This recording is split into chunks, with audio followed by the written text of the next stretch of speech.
Hello, my name is Rob Poterucha and I'm a tax supervisor here at McGowan Hurst Clark & Smith. Today we're going to be talking about something that you may not have heard about called the Iowa First-Time Homebuyer Savings Account Deduction. I know that's a mouthful, so let's just call it the Savings Account Deduction from here on out. This is something that's sort of similar to a 529 plan in that you get a deduction on the Iowa tax return. 529 plans are used for educational expenses, primary, secondary, and college expenses. This savings account deduction is used to purchase your first home in Iowa. And now there are a few requirements that you have to do to satisfy this. The first being, it has to be a designated bank account.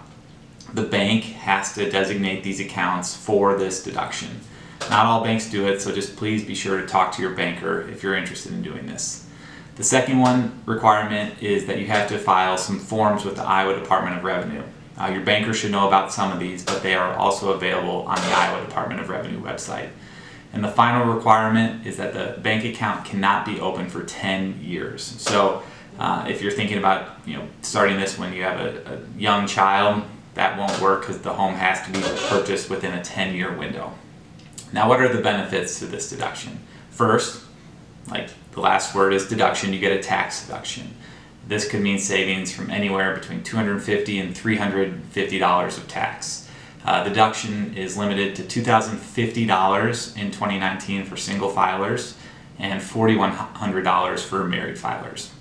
The second benefit to this savings account deduction is that the interest generated from the account, albeit not very much, but the interest is tax exempt in Iowa.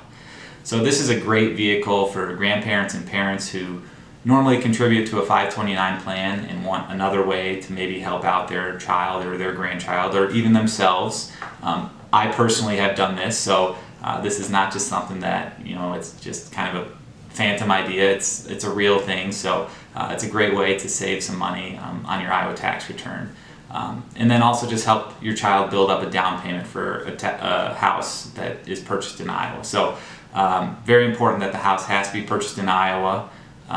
And then, if you have someone who's maybe going to purchase a house in the next 3 to 5 years, this is a great way to start, putting $4,000 in a year. That's up $20,000. That's a large down payment and can mean some really big tax savings for them. If you have any questions about the Iowa First-Time Homebuyer Savings Account deduction, feel free to contact us. We'd be happy to help. I personally have done this deduction, so know a little bit about it. So we'd be happy to assist you if any questions come up. Also, please like and subscribe to our YouTube channel. We would really appreciate it. See you next time.